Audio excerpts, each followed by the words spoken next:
We're waiting on official word as to how many Bucks fans have filled the Deer District as the Bucks have tied this series at 2 games apiece, 109-103, with the Game 4 win over the Phoenix Suns as this series shifts back to Phoenix. 25,000 strong in Game 3. And I'm guessing, guys, from the looks of that video, that we're somewhere in that range. Aaron Rodgers joining NBA Twitter. Yes, Kristen, I think we're close to 25,000 again. 2-2. They got there a little slower.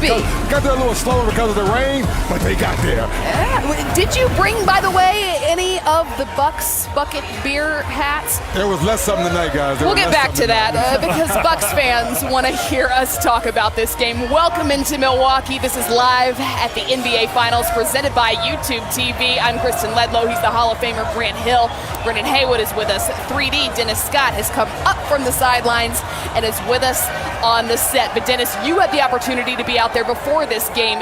Just give us an idea of what it felt like. Well, I was a little scared at first, guys, when we saw that rain coming over here. I was wondering we had this atmosphere. So I give these fans a lot of credit. As the rain was stopping, more people were coming. So, Kristen, I bet you it was more than 25,000 out there tonight because they wanted to make sure they tied this thing up tonight 2-2.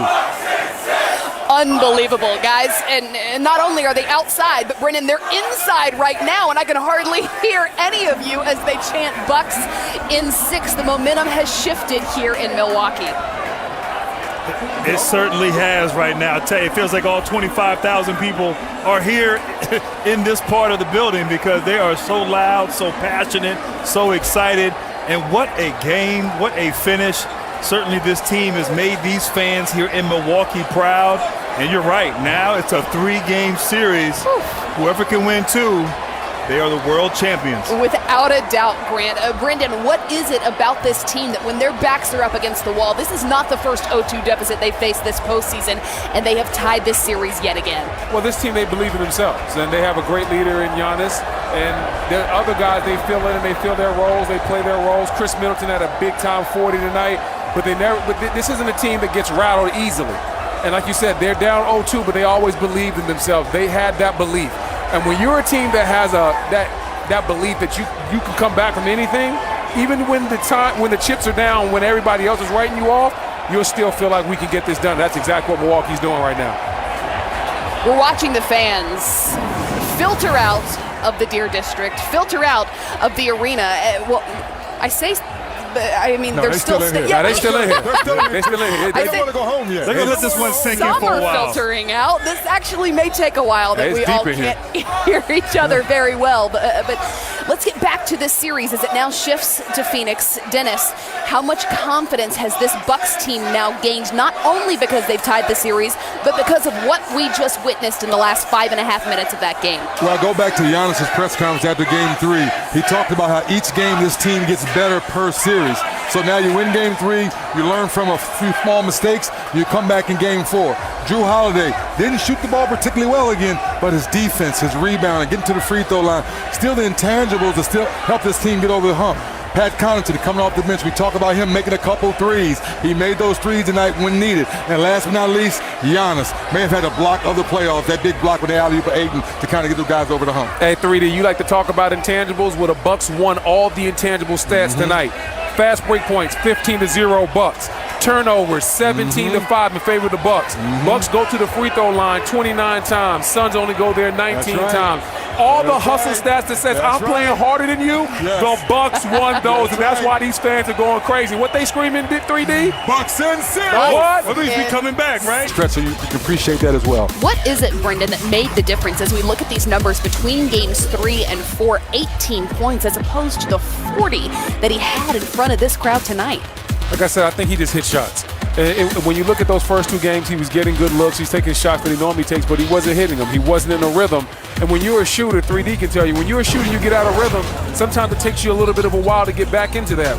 Well, guess what, 3D? He's back into a rhythm. He's back. He's back. He is feeling it tonight. Yeah, and he took over tonight because in Game 3, Drew Holiday made 5 or 10 threes. He kind of had a hot hand. And tonight, Drew couldn't find his hot hand, but he played good defense, was stripping the ball the right way, and things got that flow down the stretch, man. And you oftentimes wonder, too, when you switch and all of a sudden you're playing a new series, it may take a minute to figure out, okay, how are they playing me?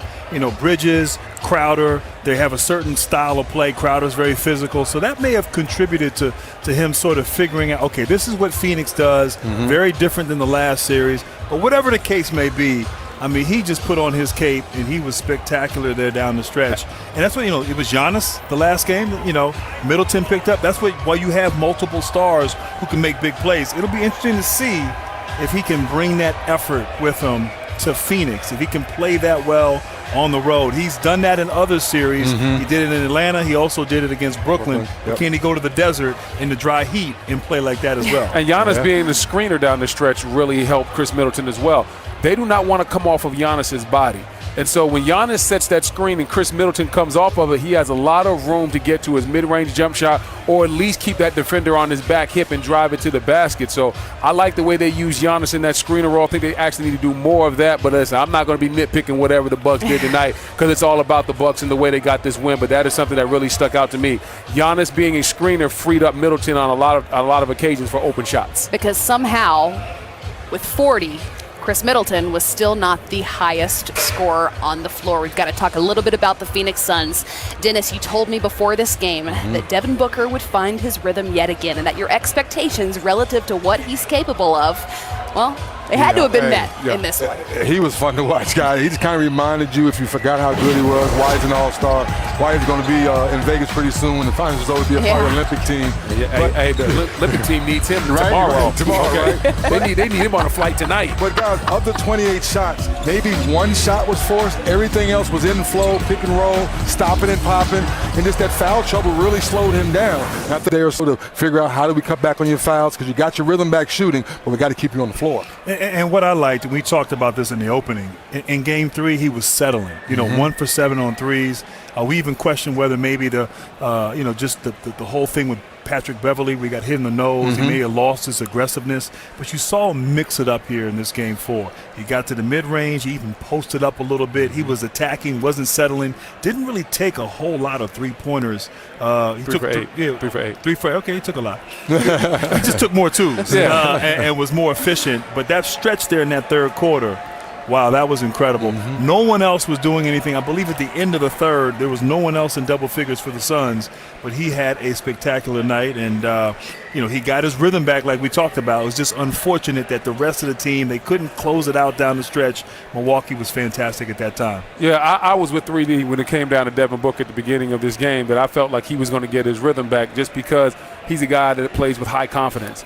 And when you look at the shots that he was missing in Game 3, those are shots that he was capable of making. Because sometimes he was rushing them a little bit, not getting his normal lift and fade that he gets on most of his jumpers. But tonight he had it cooking. We were calling him Cookbook when we were watching the game in the back because he definitely – what? I'm sorry. Go ahead. I'm sorry. You were saying, go ahead. Hey, man, chill out, man. Don't just a quick nap. Who took a nap? Just a quick nap. I didn't say nothing. That's what we doing, Ledlow? He woke up for the last 5.5 minutes. Are you serious right now? If this plexiglass wasn't between us right now, are you serious?